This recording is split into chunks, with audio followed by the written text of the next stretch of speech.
This last weekend, I finally had an opportunity to get Valda on the table in a Blitz tournament. Now, I've played her on and off, but it's the first time I was able to get her on the table for a tournament. And man, I had a ton of fun, playing her. So tonight I wanted to talk about what I ran, kind of the theory behind it, some stuff I learned, give a deck list, and just celebrate the awesomeness that was playing Valda this weekend.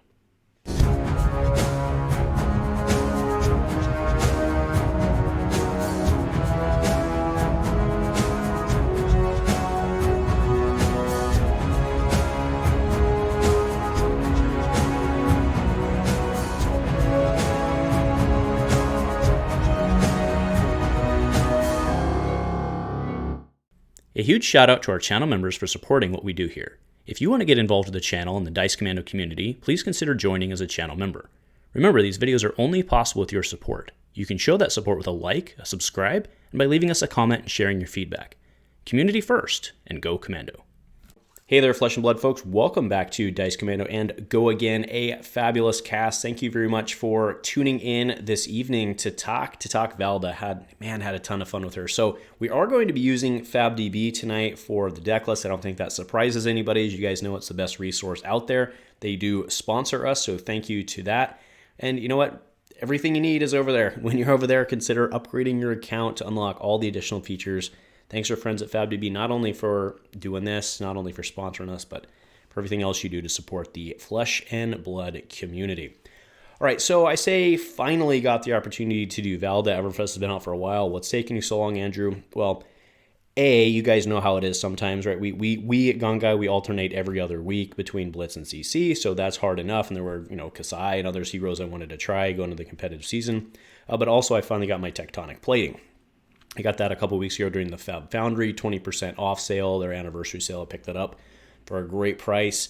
Thank you, Travis. So that showed up a couple weeks back, and I finally was able to get everything together and brought her out. And man, she's awesome, right? Guardian is, you guys know I'm a warrior player. I like to have a bunch of armor on hand to stave off those on-hit effects or be able to drive forward when you need on a turn. And Guardian's got that in droves, right? So a lot of fun there, plus the card draw triggers. I ran into 2 Oldhims over the night, and she's pretty good into Oldhim with the whole seeds thing, getting the seismics.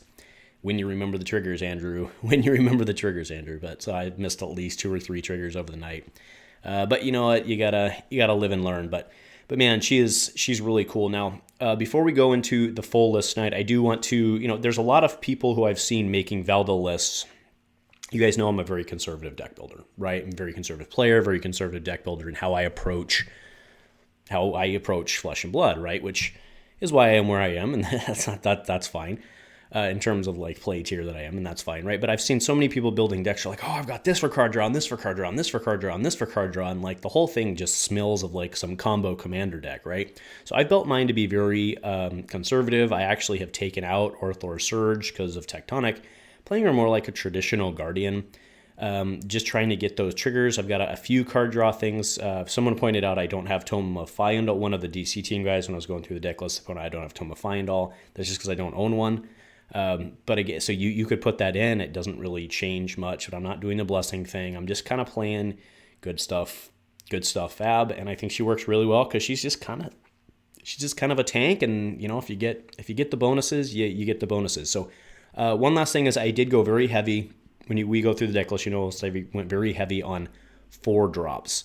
And that was really, not the whole deck's not 4 drops, right? But I went very heavy into the 4 drops, like your Disable, etc. And the reason for that is to just make sure that you can play them with a 3-pitch if you need to, because most of the time you're going to get a seismic either from a card draw or and by card draw, I mean like one of theirs or something like that. You're either going to get one from them, or you're going to have plating did on the turn before, because you have a lot of 2s into 3s for the hammer. All right, so pulling it up, we have Anathos, and then I also have Fist and Lantern.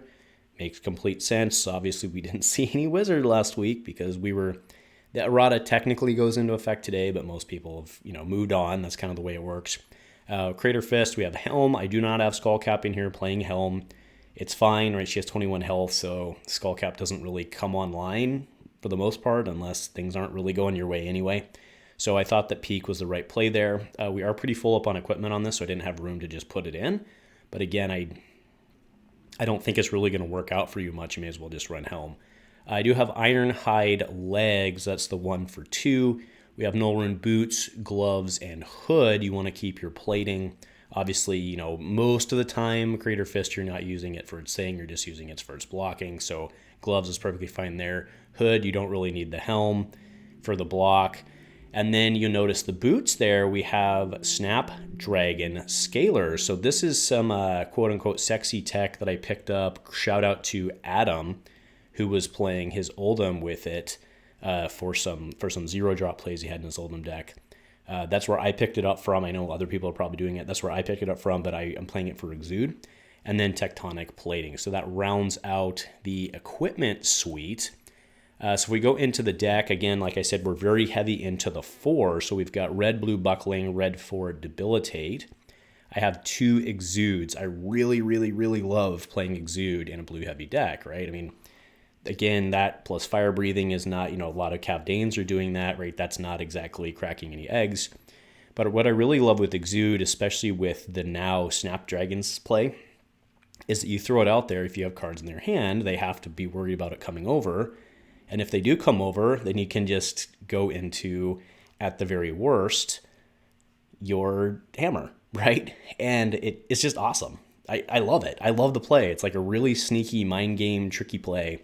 We have 2, so let's just talk D-reacts while we're here. We've got 2 Fates, 2 Sinks, 2 Staunch, 2 Unmovable, and then what I include in that conversation as well, kind of, is Steadfast. I realize it's not a D-react, but it serves that purpose, right? So Steadfast is really, really hot for Rosetta, right? And it's also pretty good against the Warrior matchup with Kassai or Dorinthea, I suppose, if that comes up. But actually, to be fair, it's probably better against non-played overall, right? But I only have the blue of Steadfast, but that's because that one's 4, right? And it works really well against Rosetta, helps you maintain cards. I have 3 copies of Macho Grande, 1 red, and 2 blues. That 1 red used to be a pulverized, but it just was not working for me, right? I just could not get it work, so went with the red Macho instead. 2 spinals. I don't think that's a crazy one. I do have yellow disables. I have 2 red pummels, 1 yellow pummel, 2 red seismic stirs, right? This is kind of your pseudo tectonic, right, play with her. I don't know that you use this with anybody else, but I think it works really well with her to get her to that magic 3. We have the 2 sinks. We have a grander. So the story on this one, right? The story on this one is I finally pulled my first Fable I've ever opened was Saturday, right? We got our 2 entry packs and I opened it and I was there with Valda, so I slotted it in. So it is in this list. It's not a recommended play, right? I was just saying this is what I was playing. I took out a yellow pummel for it, right? So that's what I did. So when you go, I'll scroll back up when you look at the breakdown, you'd have 1 less here and 1 more here, right? But I can brag a little bit. I finally pulled a Fable. Finally happened after all this time, so that was awesome. Choke Slam. This one it used to be Rouse the Ancients. I dropped Rouse because I just got frustrated I couldn't make it work. So I went with Choke Slams again on the 4s. Righteous Cleansing ×1. That card's really cool, especially for Warrior when you can hit them and pull out a couple Blade Runners or something like that. I love that. Cranial Crush is a no-brainer. Terra Sunder is a no-brainer.